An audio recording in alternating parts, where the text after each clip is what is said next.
Kegewe, bonjour. Bonjour Etenom, je crois que les téléspectateurs seront contents qu'il y ait encore une dame qui présente aujourd'hui. On nous accuse. Vous êtes ancien ambassadeur. Aujourd'hui, Charlotte n'est pas là, tu es là, donc je suis sûr que nos téléspectateurs seront satisfaits. Tout le plaisir est pour moi. Alors, quelle lecture faites-vous, Lucas Bati, des récents développements, de ce qui se passe entre le Mali et l'Algérie? Non, disons que c'est quand même des faits qui sont tristes, hein, parce que moi je suis quand même malheureux d'être obligé de consacrer, si vous voulez, 2 heures du temps pour parler des différends qui opposent 2 pays africains, après tout. Or, en réalité, on aurait pu prendre du temps pour parler des stratégies de développement, comment organiser nos sociétés pour prospérer, parce que l'Afrique est quand même à la traîne à tout point de vue, mais malheureusement, nos dirigeants, jusqu'à présent, ne comprennent pas qu'ils doivent focaliser leur énergie sur l'intérêt supérieur de leur nation et comment s'organiser pour développer nos États. Et donc, encore une fois, on se trouve en face d'un différend qui oppose l'Algérie au Mali à la suite d'un drone abattu. Voilà, d'un drone malheureusement abattu de façon très, disons, méchante et cruelle par l'armée algérienne, sous prétexte que ce drone aurait violé le territoire algérien. Ça ne peut pas se comprendre, d'autant plus que c'est des pays voisins qui ont donc une collaboration, une coopération qui date de plusieurs années déjà, qui ont des peuples qui partagent l'histoire, la civilisation, etc., etc. Et donc, quels que soient les problèmes qui doivent les opposer au plan politique, on ne peut pas comprendre que de façon aussi méchante, l'armée algérienne se permette d'abattre un instrument qui permet justement de traquer les terroristes qui sont quand même nuisibles en réalité. Alors, je rappelle que... On va demander à M. Kegewe également s'il est d'avis que c'est une sorte de méchanceté qu'un pays comme l'Algérie se défende si un drone entre dans son territoire, dans l'espace aérien. Cette histoire n'est pas une simple histoire de drone.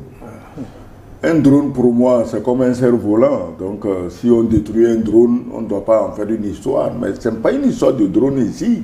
De quoi il s'agit, selon vous? Imaginez, étonnant, je ne sais pas si vous avez jamais vécu au champ. Imaginez que vous mettez un piège. Votre piège attrape un gros éléphant. Et vous dites, ah, alléluia, aujourd'hui, j'ai la viande pour 1 an. Et quand tu vas, quelqu'un a cassé le piège, l'éléphant est parti. Et tu dis, mais mon ami, c'est quoi cette affaire? Il te dit, non, ne t'en fais pas, je vais te remplacer le piège. Est-ce que tu es sûr que toi, tu étais allé pour chercher ton piège? Tu étais allé chercher ce que l'éléphant que le piège a pris. Ici, le problème du drone, c'est pas une question, comme je l'ai dit, c'est pas une simple question de drone. Donc le drone ici, c'est le piège ou l'éléphant? C'est le piège qui a attrapé l'éléphant. Et l'éléphant, c'était la crème des terroristes qui étaient assemblés apparemment pour programmer encore des attaques de grande envergure contre les pays du Sahel. Et c'est pour sauver ces terroristes en chef qu'on a abattu le drone. On ne le dit pas. C'est ça. Pourquoi on ne le dit pas? Donc, et quand l'Algérie dit, ben, écoutez, je vais vous rembourser votre drone, c'est que l'Algérie prend les pays du Sahel en général et le Mali en particulier comme une bande de crétins. Alors, est-ce que les preuves sont là? Est-ce que les preuves sont réunies qu'il y avait ces terroristes que le Mali devait abattre sur un autre territoire? Est-ce qu'il est permis au Mali d'abattre? Non. Pardon. Les terroristes devaient être traqués, abattus au Mali, pas en Algérie. La fameuse localité de Tinzaouaten qui est sur les 2 bords. Regarde ici, chez toi là, à Flao. Tu vas à Flao. À la frontière entre le Ghana et le Togo. À la frontière entre le Ghana et le Togo. Si on dit, ah, on a abattu un drone à Flao. Première question, à Flao de quel côté? Togo ou Ghana? Maintenant, si quelqu'un se met à Flao, au Ghana, et abat un drone à Flao, au Togo, il ne va pas feindre l'ignorance et dire, ah non, le drone, en fait, il était arrivé chez nous. Et non, on ne fait pas ça entre États souverains. Sauf que ici, on ne mesure pas, on ne sait pas, qui ne dit pas toute la vérité. Alors, le Mali dit le drone est dans son espace. L'Algérie dit c'est dans mon espace. Non, dans ce cas, pourquoi l'Algérie veut rembourser le drone? Je pense qu'il faut. Pourquoi il veut rembourser le drone? D'un principe. D'abord, le Mali est un pays qui se refait. Vous voyez? C'est-à-dire qu'il acquiert les équipements juste pour se reconstruire, pour reconquérir son territoire. Il n'est pas indifférent avec l'Algérie. C'est plutôt l'Algérie qui voit la montée en puissance du Mali comme une menace. Parce que précisément, pendant très longtemps, comme le dit d'ailleurs le président algérien Tebboune, l'Algérie est une puissance africaine. Pourquoi il le dit? Il le dit parce qu'il considère que pendant longtemps, c'est l'Algérie qui a eu certaine influence sur les pays du Sahel, le Niger, le Mali, le Burkina, etc., etc. Et donc, pour pouvoir garder cette influence-là, l'Algérie avait fait en sorte qu'elle puisse parrainer les accords d'Alger qui ont été signés en 2015 entre les groupes armés sécessionnistes et terroristes du nord du Mali et l'État malien. Il y avait beaucoup d'incongruités dans cet accord, précisément parce qu'en ce moment-là, l'État malien était relativement affaibli parce qu'il n'avait aucun moyen de s'équiper. Avec la déroute de l'armée. Absolument. C'est-à-dire que l'armée malienne n'avait aucun moyen d'abord de s'équiper et même de se structurer, etc. Et donc, l'État central malien, à l'époque, était relativement affaibli. Et donc, pour éviter ces attaques récurrentes contre le peuple malien, l'État malien avait accepté ce type d'accord-là, en tout cas contre son gré. Maintenant que Assimi Goïta est venu au pouvoir, et il a compris, donc il faut changer de partenaire, changer de stratégie, changer de vision en ce qui concerne la gouvernance d'État. Il a restructuré son armée, il l'a dynamisé, il s'est équipé. Et donc il se reconstruit de façon progressive au point où lorsqu'il a pris Kidal, c'était un problème pour l'Alger parce que à partir du moment où il parrainait donc cet accord, il protégeait justement les groupes armés du Nord, vous voyez. Et donc ces groupes-là, qui ont été traqués au niveau de Kidal et dans toute la région du Nord, se sont réfugiés, si vous voulez, en Algérie, au sud de l'Algérie. Est-ce qu'il est plausible qu'un État comme l'Algérie puisse vouloir toujours abriter, comme vous le dites, des groupes terroristes, vouloir abriter des groupes terroristes? On ne le dit pas, hein, c'est des faits. Hein. Mais attends, et je crois que en toute chose, il faut rappeler des faits historiques. Absolument. Que personne ne peut nier. L'Algérie, c'est quoi? L'Algérie, disent les Français, est une invention à eux. Ça, je leur laisse la paternité de telle divagation. C'est une... Parce que quelqu'un a eu même assez de courage pour dire que sans lui, il n'y aurait ni Mali, ni Niger, ni Burkina. Donc, ils sont tellement gonflés que finalement, un jour, ils vont nous dire que sans eux, Jésus-Christ n'aurait pas existé. Ça, c'est une autre histoire. Donc, l'Algérie, mais l'histoire de l'Algérie, c'est quoi? C'est une colonie française. Elle a souffert de toutes les cruautés de la France.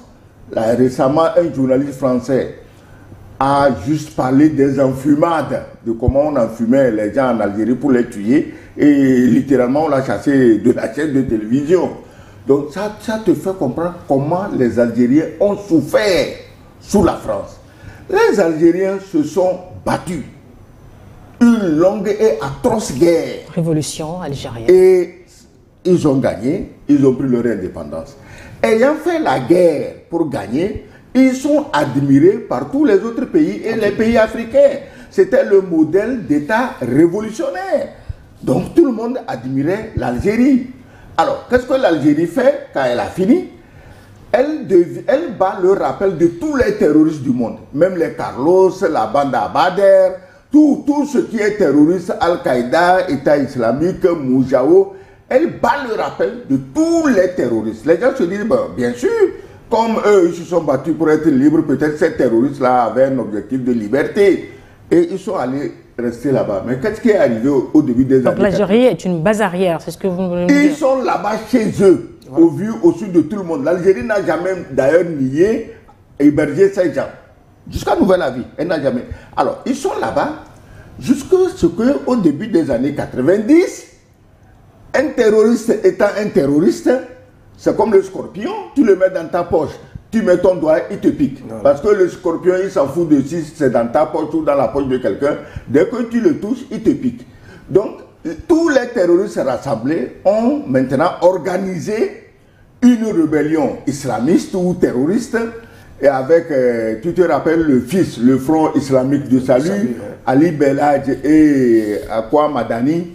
Mais l'Algérie s'est retrouvée, les terroristes qu'elle hébergeait ont inspiré ses propres enfants qui se sont lancés dans un défi de défier et défaire le gouvernement algérien. Et, comme d'habitude dans nos pays, quand ça ne va pas, il y a des gens qui sont assez naïfs pour croire qu'il suffit de faire une élection démocratique et tout est réglé. On a dit, bon, on fait élection démocratique et qu'est-ce qui se passe? C'est Ali Belhadj, le Front Islamique du Salut là, qui gagne les élections au premier tour. Patatras, le lendemain matin, c'est l'armée qui fait un coup d'État pour empêcher le fils d'arriver au pouvoir. Exactement comme ce que les Européens sont en train de faire aujourd'hui en Roumanie. Si tu gagnes, ta tête ne leur plaît pas, tu n'es plus dedans. Donc la démocratie, ça a une géométrie variable, selon tes humeurs. Est-ce que tu es de grande taille, tu es de petite taille? Est-ce que ton arrière-grand-père avait dit un jour bonjour à un Russe? Tout ça, on tient en compte. On remonte ta généalogie jusqu'à la 20e génération pour voir si tu n'avais pas des amitiés russes. Donc, l'Algérie fait un coup, les militaires font un coup d'État, ils prennent le pouvoir, le Front Islamique, Oyouf, tous. C'est là-bas que l'Algérie s'est rendu compte que héberger les terroristes n'est pas rentable à long terme. Et qu'est-ce qu'on fait? Mais il faut les envoyer ailleurs. Voilà. Et ailleurs, c'est où si ce n'est pas chez les peuples noirs? Pourquoi? Parce que les Noirs, parce que les Noirs, on n'en fait pas beaucoup. Car l'autre, qu'est-ce qu'il a dit? Quel autre? L'autre, laisse-moi parler, tu le connaîtras. Qu'est-ce qu'il a dit aux terroristes Touareg machin? Aidez-nous à chasser Kadhafi, on vous donne la Zawad. Mais comment quelqu'un peut promettre la terre de quelqu'un à un autre? Donc, il y a deux autres là-bas, hein, dont vous ne citez pas vraiment, vous ne nommez pas. Celui qui donne la Zawad, c'est lui qui se promène aujourd'hui avec un bracelet de gangster au pied. Au pied, non? Le français. C'est lui. Voilà. C'est lui qui, à Paris, qui est condamné à plusieurs se promène avec un bracelet de gangster. Ça, on n'a même pas mis ça au chef mafieux Toto Rina et les autres, on leur a jamais fait ça, mais lui, on lui a fait ça. Donc, maintenant, l'Algérie se dit, ben, il faut, ces gens-là, les envoyer sous d'autres cieux. Et même logique, allez-y, on vous promet la Zawad. Donc, l'Algérie se retrouve hébergeant, donc on les envoie en Afrique ou au Mali. L'Algérie se retrouve hébergeant des Touaregs, aussi bien les Touaregs indépendants, séparatistes, que les Touaregs terroristes. Réfléchissons bien. Si vous voulez que les Touaregs aient un État, pourquoi dans le même État que vous soutenez une branche qui est d'obédience terroriste? Vous soutenez les séparatistes et vous soutenez les terroristes, Touaregs et tout mélangé. Donc tout ça, pourquoi? Parce que bon, c'est chez les Noirs. Comme au Moyen-Âge, bon, on peut aller tuer les Noirs, c'est pas grave. Donc on peut conclure que le conflit ne date pas d'aujourd'hui, mais qu'il y a des sous-entendus et que l'Algérie aurait pu vraiment donner un avertissement à l'état-major malien.